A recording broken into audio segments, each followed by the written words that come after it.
Breaking news చూస్తున్నాం. ఇటు అమెరికాకి దెబ్బ మీద దెబ్బ పడుతుంది. అమెరికాపై ఇరాన్ వరుసగా దాడులు చేస్తూ వెళ్తుంది. ఇటు యునైటెడ్ అరబ్ ఎమిరేట్స్, గల్ఫ్ దేశాలు, కువైట్, ఖతార్, ఒమాన్ ఈ పరిసర దేశాలలో ఇటు అమెరికాకు సంబంధించిన స్థావరాలతో పాటు గల్ఫ్ దేశాలకు సంబంధించిన ఇంపార్టెంట్ అసెట్స్, ఎలక్ట్రిసిటీకి సంబంధించి పవర్ ప్లాంట్ ప్రాజెక్ట్స్, అలాగే డీసాలినేషన్ ప్లాంట్స్. ఎడారి దేశాల్లో త్రాగునీరు ఉండదు కాబట్టి సముద్ర నీరునే ప్యూరిఫై చేసుకొని ఇటు తాగడానికి, ఇంటికి, అన్నింటికి వాడుతుంటారు. దానికి దేశం మొత్తానికి సప్లై చేసే ఆ డీసాలినేషన్ ప్లాంట్స్ అంటే ఒక రకంగా సముద్రం నీరుని ప్యూరిఫై చేసే వాటర్ ప్లాంట్స్ అని చెప్పొచ్చు. ఆ ప్లాంట్స్ని కూడా ప్రస్తుతం ఇరాన్ అటాక్స్లో టార్గెట్ చేస్తుంది. మరో పక్కన యునైటెడ్ అరబ్ ఎమిరేట్స్లో మనం చూస్తే కనుక ఇటు ఒక అల్యూమినియం ఇండస్ట్రీని కూడా టార్గెట్ చేసింది. అల్యూమినియం ఇండస్ట్రీ నుంచి అమెరికాకు సంబంధించిన వెపన్స్ తయారు చేయడానికి అక్కడున్న కొన్ని ఏరోస్పేస్ ఫ్యాక్టరీస్కి ఈ అల్యూమినియం ఇక్కడి నుంచి సప్లై అవుతుంది అంటూ ఇటు ఇరాన్ వాటిని టార్గెట్ లిస్ట్లో చేర్చింది. వాటిని టార్గెట్ చేసి మిసైల్స్తోని స్ట్రైక్స్ చేసింది. కువైట్లో కూడా మనం ఒకసారి చూస్తే అమెరికాకు సంబంధించిన మిలిటరీ బేస్, అలాగే మౌలిక సదుపాయాలు, ఈ నెససరీ ఇంపార్టెంట్ ప్లేసెస్ ఏవైతే ఉన్నాయో వాటినే ప్రస్తుతానికి ఇరాన్ టార్గెట్ చేస్తుంది. కువైట్లోని ఒక ఎలక్ట్రిసిటీ అంటే పవర్ ప్లాంట్స్, అలాగే ఒక వాటర్ డీసాలినేషన్ ప్లాంట్స్, వాటిపైన జరిగిన దాడులకు సంబంధించిన విజువల్స్ని మనం రైట్ సైడ్ బాక్స్లో చూస్తున్నాం. ఆ విజువల్స్లో చూడొచ్చు ఓ పవర్ ప్లాంట్కి సంబంధించి, అలాగే డీసాలినేషన్ ప్లాంట్కి సంబంధించి ఆ పవర్ ప్లాంట్ని ఇటు డ్రోన్స్ స్ట్రైక్ చేసిన సమయంలో ఆ మంటలు చెలరేగుతున్న విజువల్స్ని మనం చూస్తున్నాం. ఒక్కసారి దానికి సంబంధించి ఆ విజువల్స్ని ఒక్కసారి చూసే ప్రయత్నం చేద్దాం.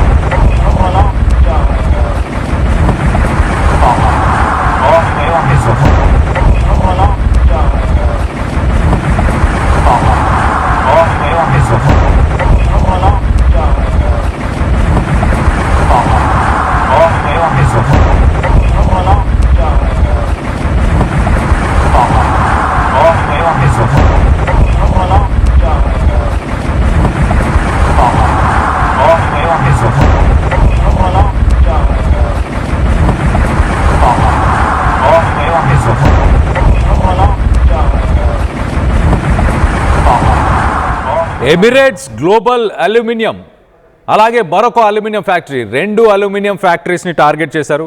దాని తర్వాత ఇటు పవర్ ప్లాంట్స్ కూడా 2 పవర్ ప్లాంట్స్ని తీవ్రంగా దెబ్బతీశాయి ఈ డ్రోన్స్. భారీగా ఆస్తి నష్టం జరిగింది. 2 పవర్ జనరేషన్ యూనిట్లు కూడా క్లోజ్ అయ్యాయి. ఇటు ఒక్కసారిగా కువైట్ మొత్తంగా పవర్ బ్లాక్అవుట్ జరిగింది.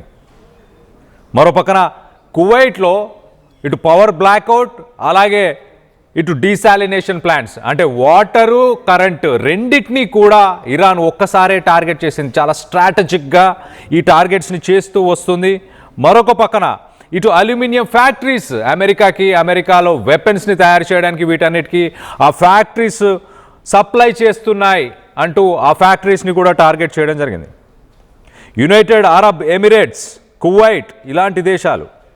కువైట్ లాంటి దేశం పూర్తిగా ఎడారి దేశం అని చెప్పొచ్చు. ఆ దేశంలో 90% ఈ వాటర్ని సప్లై చేసే ఆ డీసాలినేషన్ ప్లాంట్ని ఈ స్ట్రైక్స్లో ఇరాన్ కూల్చివేసింది, ధ్వంసం చేసింది.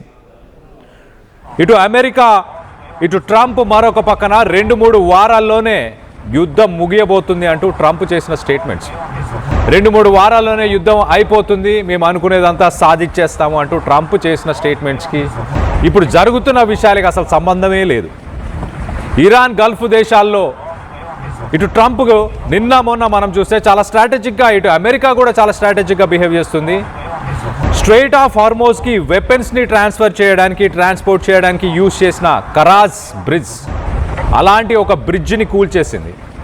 ఇటు స్ట్రెయిట్ ఆఫ్ హార్మోజ్కి వెపన్స్ సప్లై ఉండకుండా, ఆర్మీ అక్కడికి వెళ్లకుండా ఆర్మీని ఇమీడియట్గా డిప్లాయ్ చేయకుండా ఆ దారులని ఒక్కొక్కటిగా మూసుకుంటూ వచ్చే ప్రయత్నం అమెరికా చేస్తుంది. మరో పక్కన ఇరాన్లో ఉన్న పవర్ ప్లాంట్స్ని కూడా టార్గెట్ చేస్తుంది. ఇటు న్యూక్లియర్ పవర్ ప్లాంట్స్ పరిసర ప్రాంతాల్లో కూడా డ్రోన్స్ని వేస్తుంది. అంటే భయభ్రాంతులకి ఒక ప్రెషర్ని బిల్డ్ చేసే ప్రయత్నం అమెరికా చేస్తుంది. కానీ ఇరాన్ మాత్రం ఏమాత్రం తగ్గట్లేదు.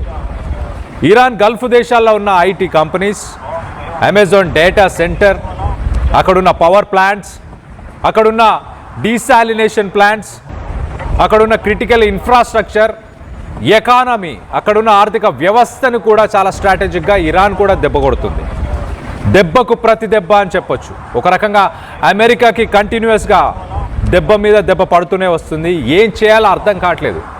ట్రంప్ ఇచ్చే పిచ్చి కమాండ్స్ని ఇటు ఆర్మీ చీఫ్ ర్యాండీ జార్జ్ వ్యతిరేకించాడన్న ఒక్క కారణంతోనే తనని ఇమీడియట్గా రిజైన్ చేయాలంటూ రక్షణ మంత్రి హెగ్సెద్ ప్రెషర్ తీసుకురావడం, ఇటు రిజైన్ చేసిన ఒక గంట తర్వాతనే ఒక పిచ్చోడి చేతిలో అమెరికన్ మిలిటరీ, ఎంతో క్రెడిబిలిటీ, ఎంతో పేరుగాంచిన సూపర్ పవర్ లాంటి అమెరికన్ మిలిటరీ వాడి చేతిలో ఉంది, నాశనం అయిపోతుంది క్రెడిబిలిటీ, లాయల్టీ అంటూ ఇటు అమెరికా సంబంధించిన army chief, ex army chief అని చెప్పాలి, నిన్న రిజైన్ చేశాడు. సో మొత్తం మీద అమెరికాలో ఇటు ట్రంప్ పైన కూడా చాలా వ్యతిరేకత వస్తుంది. ఇరాన్ కూడా ప్రెషర్ని కంటిన్యూస్గా బిల్డ్ చేస్తుంది. కొత్త ఎయిర్ డిఫెన్స్ సిస్టాన్ని బిల్డ్ చేసింది.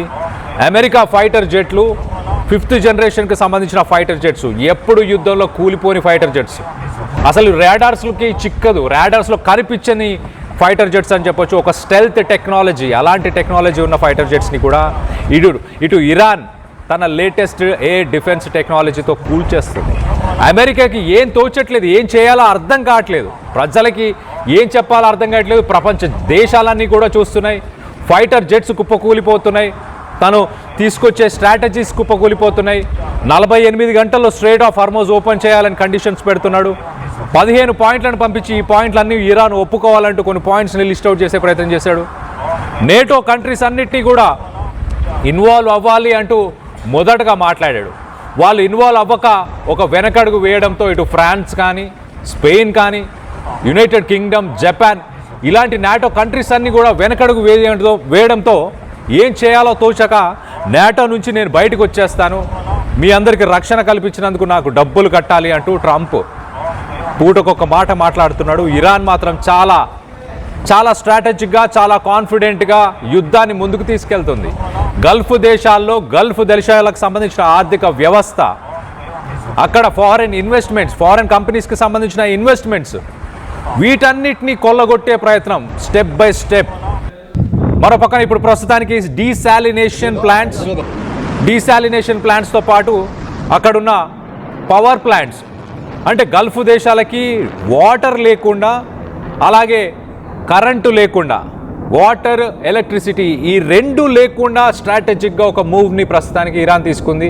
దీనివల్ల గల్ఫ్ దేశాలు ఉక్కిరి బిక్కిరి ఆడిపోతాయి. ఈ డీసాలినేషన్ ప్లాంట్స్ కనుక పూర్తిగా ధ్వంసమైతే ఒక 2 వారాల తర్వాత తాగడానికి చుక్క నీరు కూడా ఈ గల్ఫ్ దేశాలకు ఉండదు. అలాంటి సిట్యువేషన్కి ఇరాన్ ప్రెషర్ బిల్డ్ చేస్తుంది. గల్ఫ్ దేశాలు కూడా మరి బ్రిక్స్ దేశాల లాగా డాలర్ని పక్కన పెట్టే అవకాశం ఉందా? అమెరికా కోసం ఇంత రిస్క్ చేస్తాయా? దాదాపు 50 సంవత్సరాలు వాళ్ళ దేశాలని వాళ్ళు ఒక బ్రాండ్గా ఒక ఇమేజ్ని ఏర్పరచుకున్నారు. ఇక్కడ ఎవరైనా బిజినెస్ చేయొచ్చు, ఎవరికి ట్యాక్సులు ఉండవు, సేఫ్గా ఉంటుంది, గల్ఫ్ దేశాలు సేఫ్గా ఉంటాయి, ఎలాంటి ప్రొఫెషనల్ ట్యాక్సెస్ కూడా ఉండవు అంటూ చెప్పే ప్రయత్నం. ఇటు గల్ఫ్ దేశాలు 50 సంవత్సరాలు చేసిన ఆ కష్టాన్ని ఇప్పుడు ఇరాన్ వాళ్ళ బ్రాండ్ ఇమేజ్ని తుడిచేస్తుంది. అంత రిస్క్ గల్ఫ్ దేశాలు ఇటు ట్రంప్ కోసం తీసుకుంటాయా అంటే ఖచ్చితంగా ఒక పాయింట్ దాకానే తీసుకుంటాయి, కానీ దాని తర్వాత ఆలోచన ఖచ్చితంగా చేస్తాయి, వాళ్ళ ఇమేజ్ డ్యామేజ్ అవుతుంది కాబట్టి. మరో పక్కన సౌదీకి సంబంధించిన ప్రిన్స్, అలాగే కువైట్కి సంబంధించిన కొంతమంది ట్రంప్ని యుద్ధం కొనసాగించాలి అంటూ వాళ్ళు కోరుతున్నట్టు తెలుస్తుంది. సో మొత్తం మీద ఇది ప్రజెంట్ సిట్యువేషన్. నిన్న మొన్న ట్రంప్ చేసిన స్టేట్మెంట్స్ 48 గంటల్లోనే ఇటు స్ట్రెయిట్ ఆఫ్ హార్మోజ్ని ఓపెన్ చేయాలనడం, అలాగే ఇరాన్లో ఉన్న ఒక న్యూక్లియర్ రియాక్టర్ని టార్గెట్ చేస్తూ ఇజ్రాయెల్ దాడులు చేయడం, వీటన్నిటికీ ప్రతీకార దాడులు ఇప్పుడు ఇరాన్ చేస్తుంది. ఇరాన్ గల్ఫ్ కంట్రీస్లో, మరి ముఖ్యంగా Kuwait, United Arab Emirates, Saudi Arabia, అక్కడున్న పవర్ ప్లాంట్స్, అక్కడున్న డీసాలినేషన్ ప్లాంట్స్, వాటర్కి సంబంధించిన డీసాలినేషన్ ప్లాంట్స్, వీటన్నిటినీ కూడా ప్రస్తుతానికి ట్రంప్ ఇటు ఇరాన్ టార్గెట్ చేసింది. దానికి సంబంధించిన విజువల్స్ని మనం చూస్తున్నాం. రానున్న రోజుల్లో ఇంకా యుద్ధం పెరిగే అవకాశమే కనిపిస్తుంది తప్పించి తగ్గే అవకాశం ఏమాత్రం కనిపించట్లేదు. దీనికి సంబంధించి మీరేమనుకుంటున్నారు? మీ అభిప్రాయాలని కింద కామెంట్ రూపంలో తెలియపరచండి.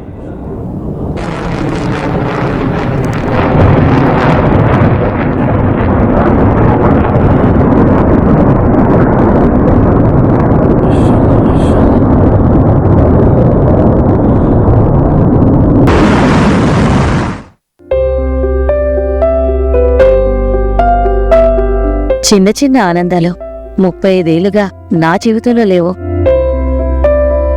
35 ఏళ్లుగా నేను డైపర్లలో బ్రతికాను. 6 సెంటీమీటర్ల ఫిస్టులా నా మూత్రాశయంలో లీకు కారణమైంది. ఎవరూ నాకు సహాయం చేయలేకపోయారు. AINUలో వైద్యులను కలిసే వరకు. అక్కడ వారు రోబోటిక్ శస్త్రచికిత్సతో నాకు పరిష్కారం ఇచ్చారు. వారు నా ఆత్మవిశ్వాసాన్ని కూడా తిరిగిచ్చారు. Precision care makes it possible. The Center for Robotic Surgery at AINU